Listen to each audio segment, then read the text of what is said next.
অ্যামিটারটা দিয়ে current মাপবো। Ammeter connect করে সিরিজে, ঠিক আছে? তো সিরিজে আমরা সার্কিট যেভাবে কানেক্ট করছিলাম একটার পরে একটা, তার মানে অ্যামিটার আমরা যে পয়েন্টে লাগাতে চাই সেই পয়েন্টও একটার পরে একটা হবে। যেহেতু আমরা এখানে কারেন্ট মেজার করব, সেহেতু আমরা কি করব, এখানে কোনো পয়েন্টে আমরা অ্যামিটার ইউজ করব না। আবার এখানে যেহেতু আমরা ভোল্টেজ মেজার করব, বিভিন্ন ভোল্টেজের ডাটা কালেক্ট করতে হবে, এই জন্য আমরা এখানেও ইউজ করব না। তাহলে দেখো এখানে I1 এর পাশে আমাদের দুইটা পয়েন্ট আছে, তাই না? তাহলে এখানকার একটা পয়েন্টে আমরা অ্যামিটার ইউজ করব, ঠিক আছে? আরেকটা পয়েন্ট আমাদের ওপেন থাকবে, তাহলে এই পয়েন্টটাকে আমরা ভোল্টেজ মাপার কাজে ব্যবহার করব।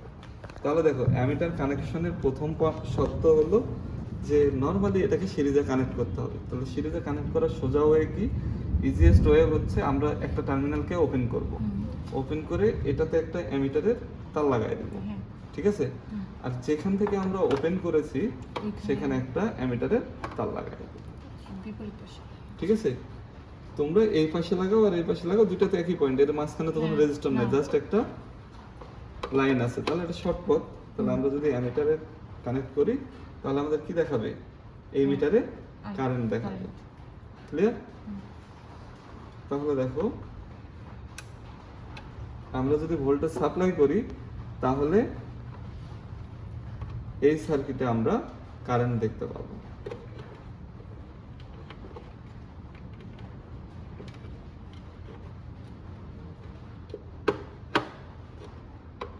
ভিডিওটা পজ করো। মিটারে যখন মিটারটাকে আমরা সিরিজে কানেক্ট করতেছি তখন মিটারে কি কারেন্টের ভ্যালু দেখাচ্ছে। এখন যদি আমরা ভোল্টেজ চেঞ্জ করি কারেন্টের ভ্যালুটাও চেঞ্জ হয়ে যায়, ঠিক আছে? আমাদের যে ডাটাগুলো কালেক্ট করতে হবে মেইনলি আমাদের কি করতে হবে, ভোল্টেজ মেজার করতে হবে, circuit current V1 V2 V3 আর VS মেজার করতে হবে, ঠিক আছে? তাহলে VS মেজার করব কোথায়, সাপ্লাই ভোল্টেজ থেকে। তাহলে সাপ্লাই ভোল্টেজ মেজার করার জন্য নবটাকে আমাদের কোথায় দিতে হবে, V স্টেট লাইনে ডিসি ভোল্টে, ঠিক আছে? এখানে ভ্যালু উঠতে থাকবে, এটা নিয়ে ভয় পাওয়ার কোনো কারণ নাই। যখন আমরা সার্কিটে মিটার লাগাবো তখন সার্কিটের ভ্যালুটাই আসবে। সাপোজ ধরো আমরা 15 ভোল্টের জন্য ডাটা নেব, ঠিক আছে? তাহলে আমরা এখানে নবটাকে দিয়ে 15 ভোল্ট অ্যাডজাস্ট করে নিব। 15 ভোল্ট অ্যাডজাস্ট করার পরে আমরা জাস্ট R1 R2 R3 এই তিনটার ভ্যালু মেজার করে নিব, ঠিক আছে? তাহলে দেখো আমরা যখন 15 ভোল্ট দিচ্ছি সার্কিটে আমাদের কারেন্ট শো করতেছে। সার্কিটে কারেন্ট, এটা আমরা সার্কিট কারেন্ট এম এর ঘরে লিখবো, ঠিক আছে? যেহেতু মিলি অ্যাম্পিয়ার, আমাদের মিটারে মিলি অ্যাম্পিয়ার দেখাবে, কারণ আমরা এখানে নবটাকে 200 এম এতে রাখছি। 200 এম এতে রাখার মানে হচ্ছে যে রেটিংটা পাবো ডিরেক্টলি মিলি অ্যাম্পিয়ারে পাবো, ঠিক আছে? তাহলে আমরা দেখো এখন যদি ভোল্টেজ মাপতে চাই, R1 এর ভোল্টেজ মাপতে গেলে R1 এর হচ্ছে দুই টার্মিনালে আমরা ভোল্ট মিটার লাগাবো। দুই টার্মিনালে ভোল্ট মিটার লাগানোর পরে যে ভোল্টেজটা পাচ্ছি এটা হচ্ছে আমাদের R1 এর ভোল্টেজ ড্রপ বা V1। তাহলে দেখো V1 কত পাচ্ছি আমরা, 4.96 বা 99 এর কাছাকাছি, এটাকে আমরা 5 ধরে নিতে পারি অ্যাপ্রক্সিমেটলি, ঠিক আছে?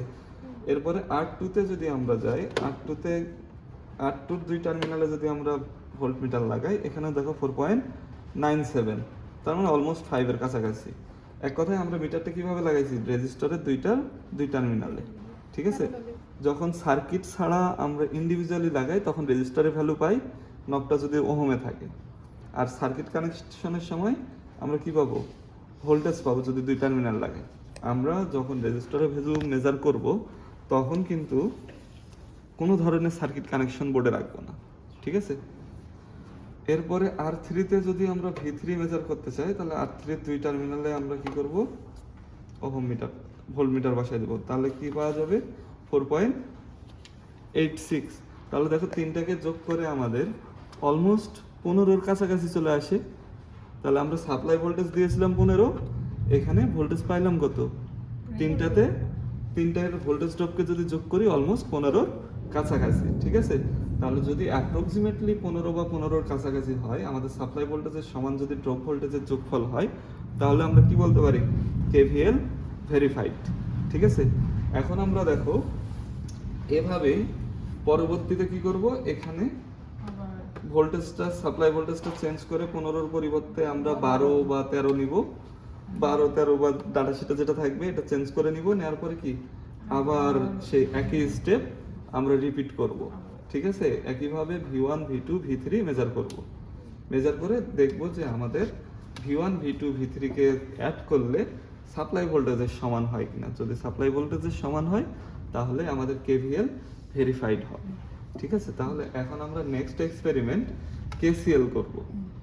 KCL করার জন্য প্রথমে একইভাবে আমরা রেজিস্টারের ভ্যালুগুলোকে মেজার করে নিব। যেহেতু এই এক্সপেরিমেন্টটা করার জন্য আমরা R1 R4 এবং R5 কে মেজার করে নিছি, তাহলে আমরা KCL এর জন্য এইটাকেই ইউজ করব, ঠিক আছে? এই তিনটা রেজিস্টারকে।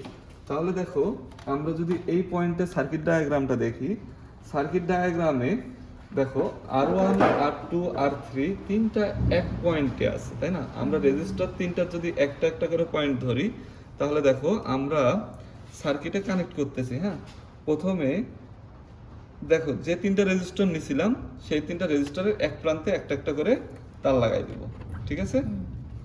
তিনটা রেজিস্টারের একটা একটা করে টার্মিনালে তিনটা তার লাগালাম। লাগানোর পরে দেখো আমার হাতে যে তিনটা তার আছে না, তিনটা তারকে আমরা একটার পরে একটা এভাবে কানেক্ট করব, ঠিক আছে? কানেক্ট করার পরে এই পয়েন্টটাকে দিব আমরা সাপ্লাইয়ে পজিটিভে, ঠিক আছে?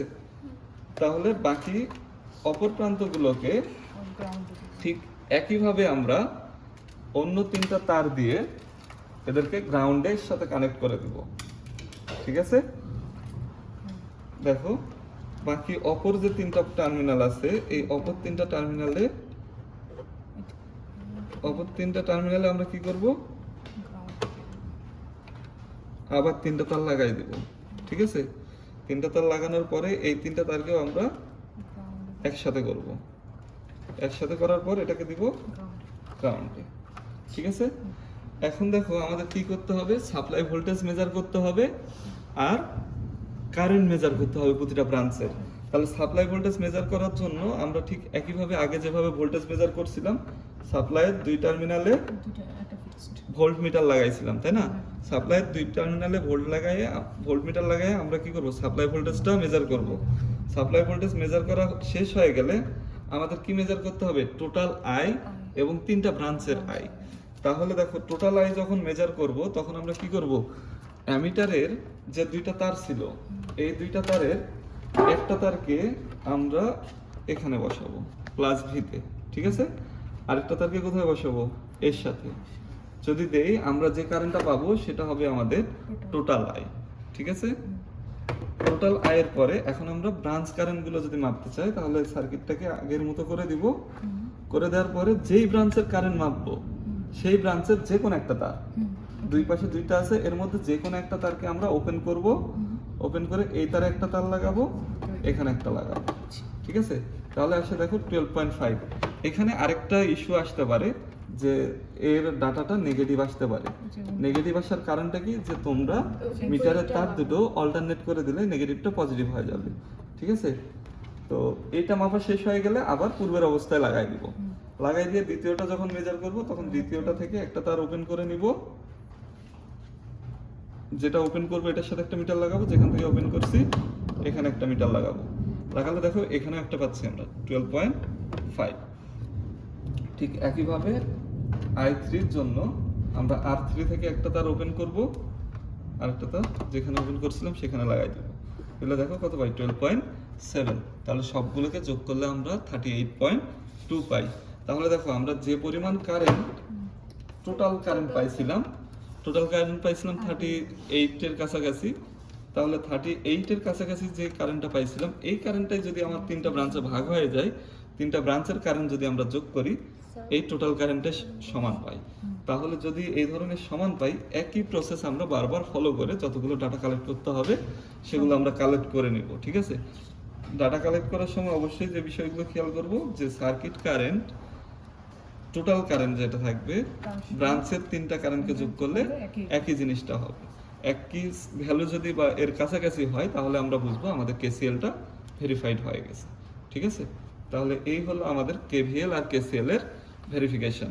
আমরা নেক্সট এক্সপেরিমেন্টগুলো স্টেপ বাই স্টেপ করব।